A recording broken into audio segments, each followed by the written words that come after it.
a.k.a. SULLY.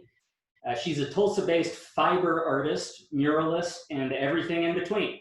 Through various media like handwoven textiles and painting, Sarah's work is an escape to a world of color and texture inspired by childhood games, pasta noodles, and outer space. I'm already interested.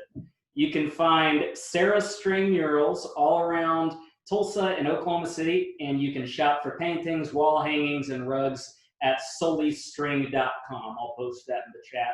If you want to see her latest projects and learn more about her process, you can follow her on Instagram at SULLYSTRING.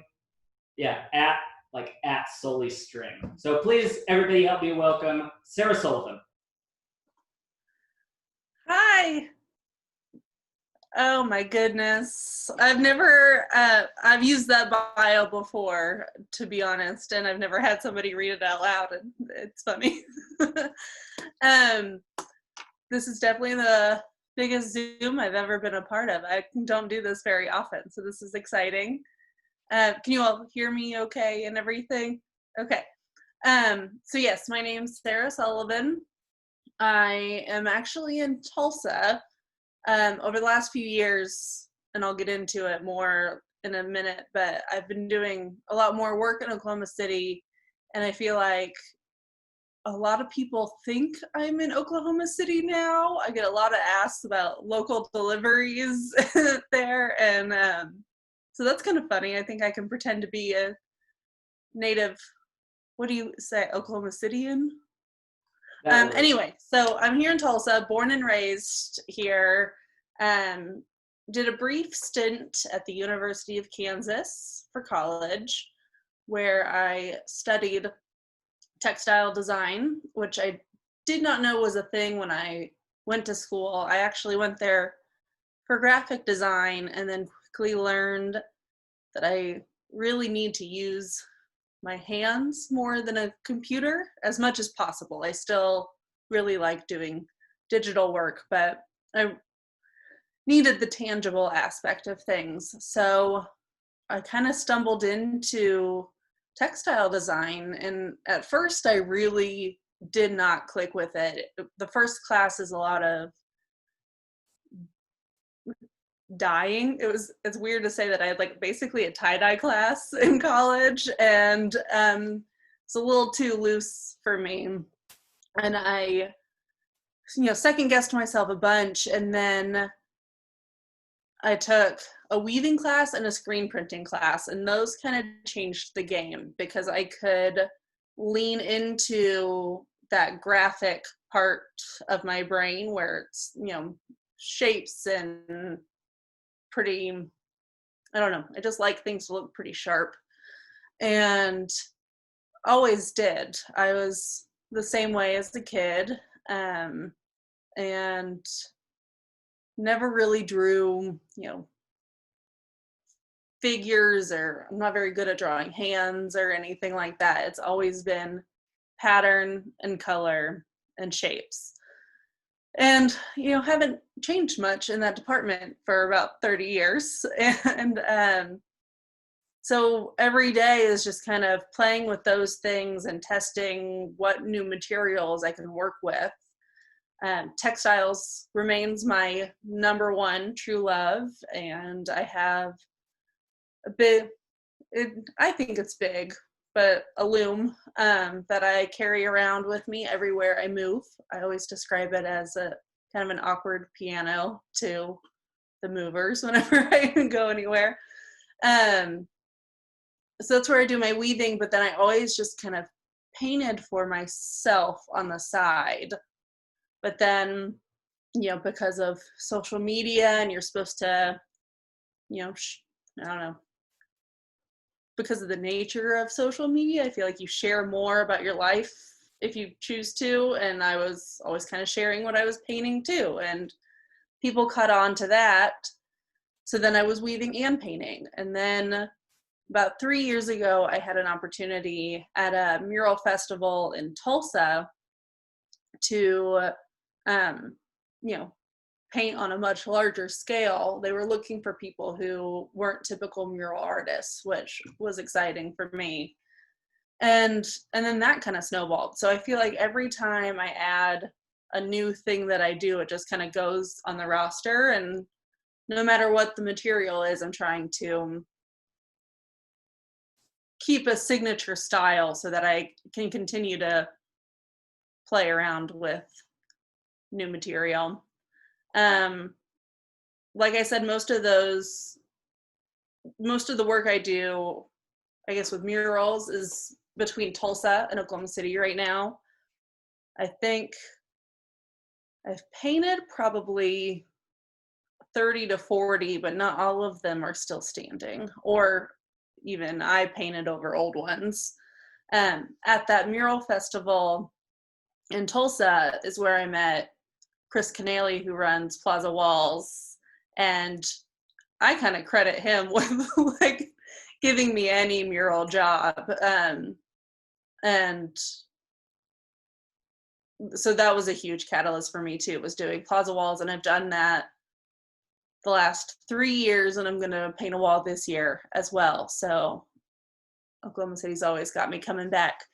I wrote down the list of questions. Why do I do what I do? I do it because it's just kind of what my brain compels me to do. I was pretty set on it from a very young age. Fun fact, I had a weaving in the student show at Gilcrease when I was 10 years old. So again, I haven't changed much. So I just kind of always knew that it would be somewhere within this realm. And I can tell when I haven't been doing anything for a while, or maybe when my work has been leaning more towards like design jobs, computer design jobs for people. I get pretty crabby, and like I can feel it in my hands that I need to make something else, which is also the benefit of having multiple mediums. I can weave when I don't feel like painting. I can paint when I don't feel like weaving. And each one of those comes with its own challenges and obstacles. So it's nice to stay productive doing something else. Oh, shoot. No. Decline. Sorry, I got a phone call.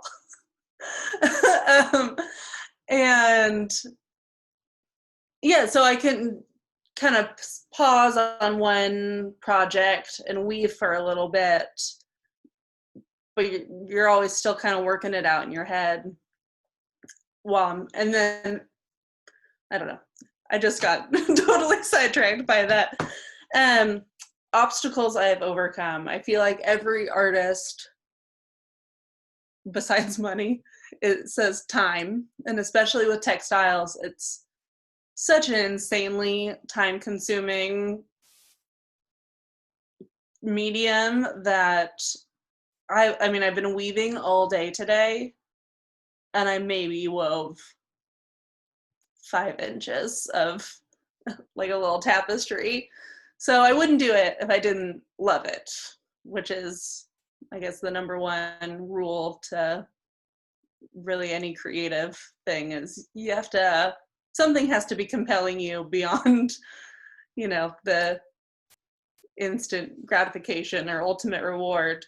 The other thing with that is not just that things take a while, and that's, you know, sometimes can be disheartening, but as I'm working on these things that take a lot of time, I have so many other ideas building, and I just don't feel like I can get to all of them, which I have to be good about documenting or keeping notes. Otherwise, those things slip away, and I have to prioritize, you know, you're finally getting to this idea. So that can be a bummer as well, though, of course, this year has allotted me an infinite gift of time. I am here at home, and even without, you know, social distancing, I'm still here at home. I live and work in my apartment. So my world hasn't changed much, to be honest. I had to get used to it pretty quickly. challenge is still, still time. I feel like it's always a challenge. It's always a challenge to maintain my voice within so many different things that I offer, and to not lose that, or have, when people want to pigeonhole pretty quickly and say, like, you're the person that does this, and I'm always trying to break away from that. I feel like in my work, and especially in college, it was always stressed to me that you had to kind of choose whether you were like a designer or a fine artist. And I've always been somewhere in the middle and never really agreed with that. And I think now, again, especially with social media, everyone gets to dictate their own narrative a little more than they used to, without relying on going into one type of gallery or certain shows or whatever. And so I feel like I'm always trying to stay in both arenas a little bit, because with weavings, I make tapestries, pillows, just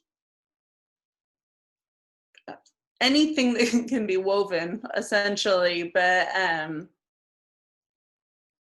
that kind of falls into the design side of things, offering pillows and whatnot. I also, have some shirts that I screen printed, and so I don't know, it's always just kind of a constant ebb and flow of what I'm leaning more into, and then trying to always come back to that center in a way.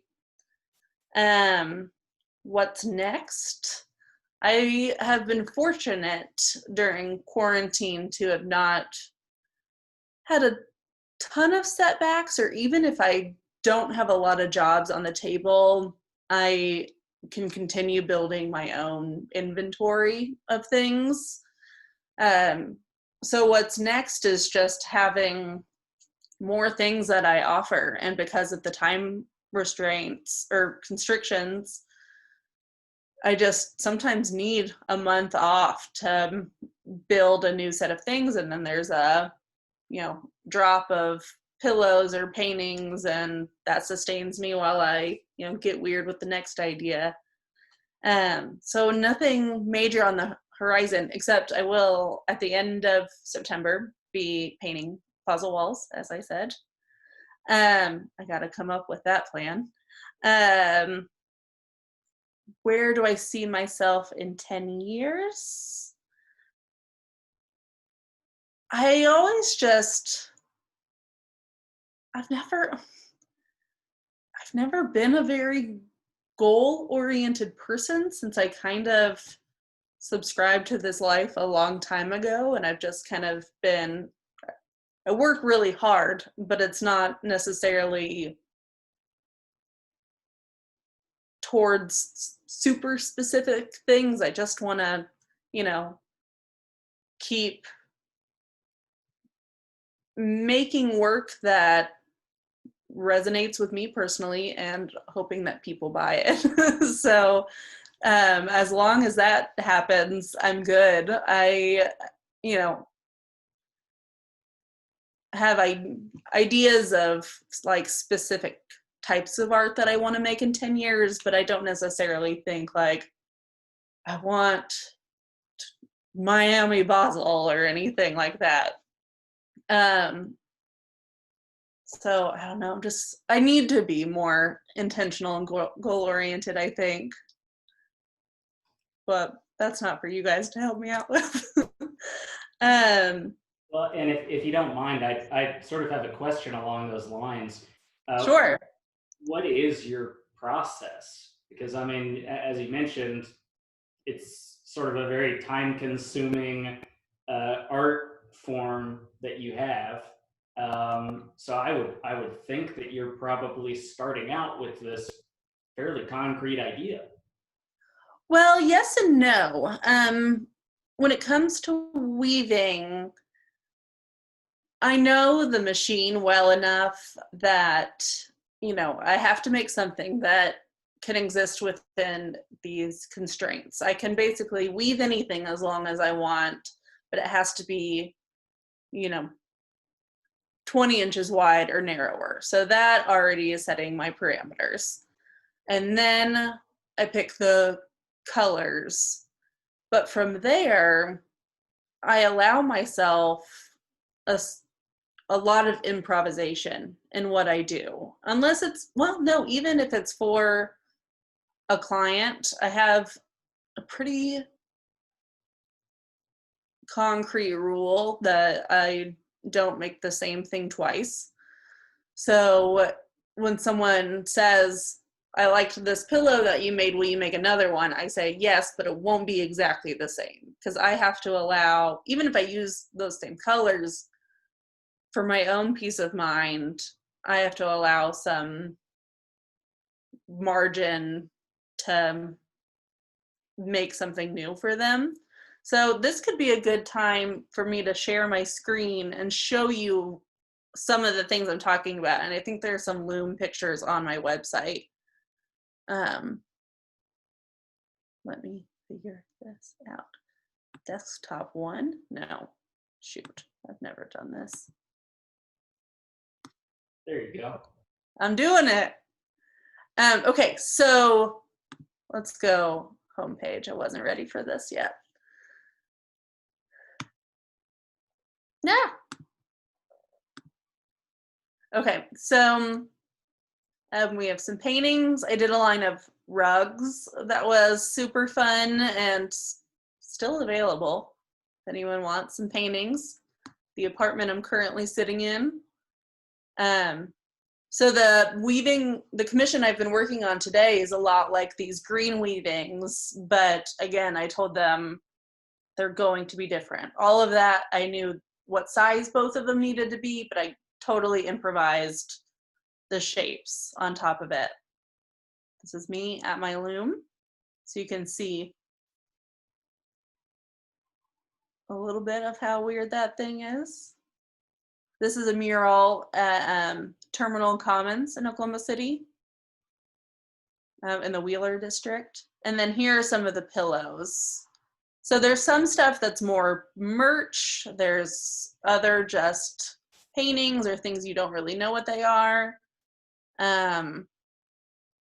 Let's see. And then murals, there weren't a lot of murals on that, so we can skip to that. There are a couple that I need to add to here. But with murals, one thing that's been tricky too, in the same vein of never painting the same thing twice, but still always trying to keep my signature, is that when people hear you're a mural artist, they tend to say, like, you know, could you paint a portrait of my dog in my baby's room? And I say, you didn't look at my stuff, did you?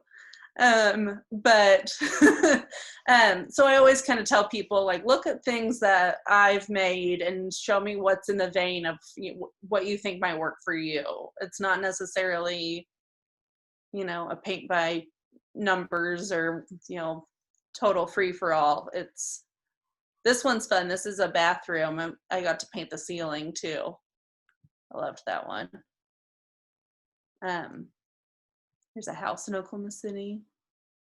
Dentist's office, so those are all different types of mouths. This was a collaboration with my friend Krista, who goes by the name Print Party, so it looks a little different than usual. This is a, well, was, they actually they closed because of the pandemic, but a furniture store, which the space has now been purchased by a guitar shop, and they're keeping the mural, and I just have to add a guitar to it, which is pretty fun. So yeah, you can see, like, they all have a similar color story or types of lines, but I really try to keep the client in mind most of all. I mean, I want it to look like me, but I'm not the one who has to exist with it all day. And this is one of my all-time favorites that is now gone in the Plaza District. Oh, here are the underground tunnels in Oklahoma City. So you guys should go there. A bathroom at the Gathering Place in Tulsa. That was fun. Restaurant in Tulsa.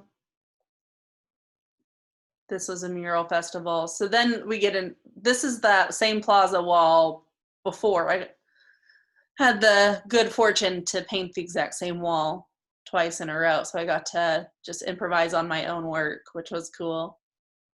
And then this toy store was my first actual commissioned mural.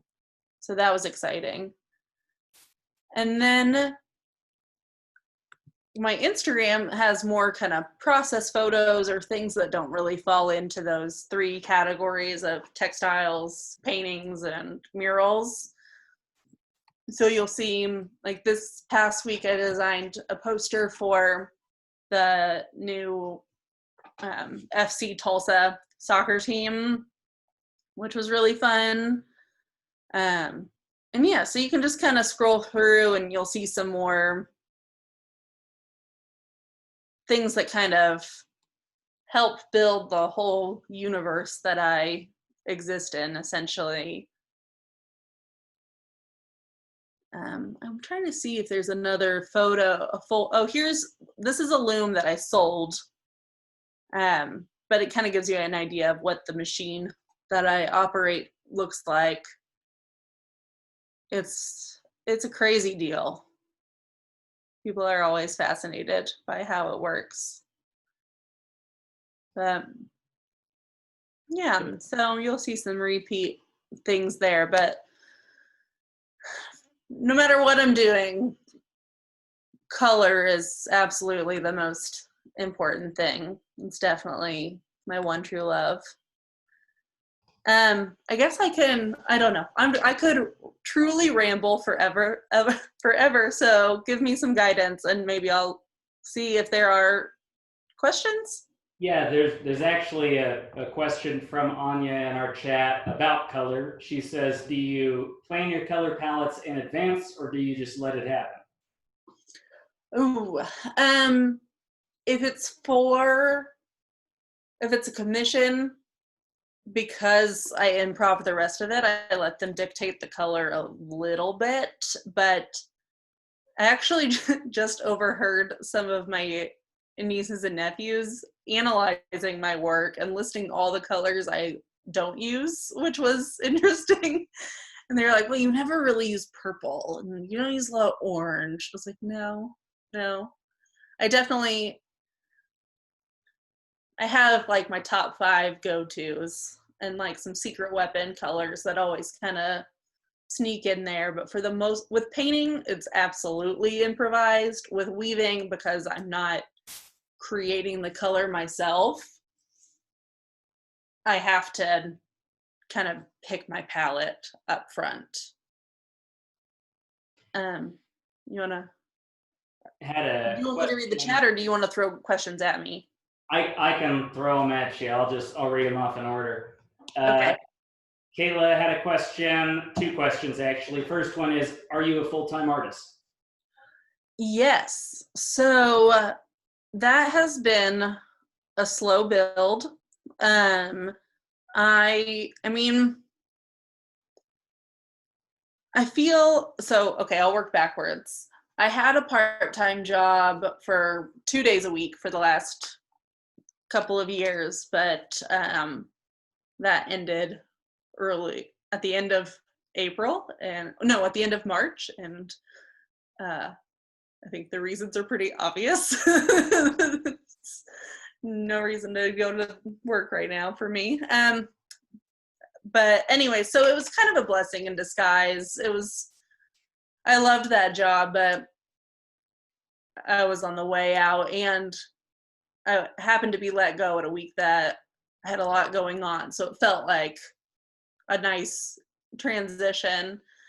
But I did the part-time game for a long time. It was so hard to not say no to immediate money and to that security, even though I always knew that SULLYSTRING and creating art was also a job, and it was always the end goal.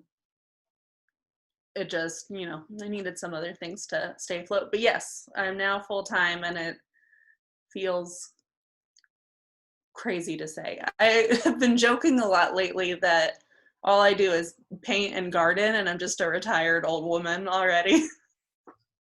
It's pretty great. Kayla's second question was, are you doing the same wall again for the Plaza Walls Mural Expo? No, Chris changed it up on me last year. So I kind of wanted to keep the same wall for like every single year, just because that'd be a crazy experiment. But now I'm going to be back in the alley where it there's like a little courtyardy area in the alley. I'm there. It's fun. And actually, all the artists of that corner this year are women, and we're all buddies, and so it's just going to be a little female artist fest happening in the midst of everything. That's so cool. Lawrence had a question. What do you mean when you say your secret weapon color? I'm also intrigued. Well, I feel like I need a visual aid. Sharing the screen again. So let's go to, I thought of a mural so like this Gathering Place mural, this kind of like, this is a bad photo of it, but this like ochre, like goldy green color. I really like colors that are hard to describe or change a lot with what's next to them. But when people see this mural, they always compliment the pink. And I always tell them, you like that pink because of this other color. Because I have them like play next to each other a lot. It's like in the windows there.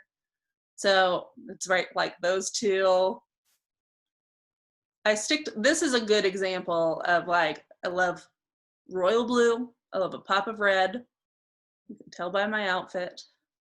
But then, yeah, so that kind of ochre gold is a secret weapon color for sure. I currently am really into, well, it's in this one too, this like kind of super pale, but like citron yellow. I just used it. You can't tell in that one, but it's in a lot of these where it's like a really pale, but still kind of electric yellow. Those are my favorites because they make the blues and pinks and reds look even better. Any other questions? We're almost out of time. We have time for one more if anyone has one. I know it's fast by.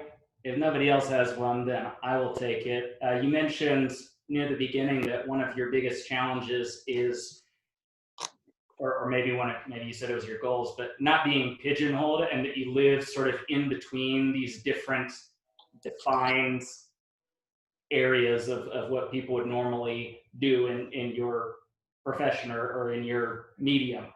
How do you deal with that? How do you try to overcome that? Because it seems like it would be very difficult that you're always basically like being pulled in one direction or the other. Yeah.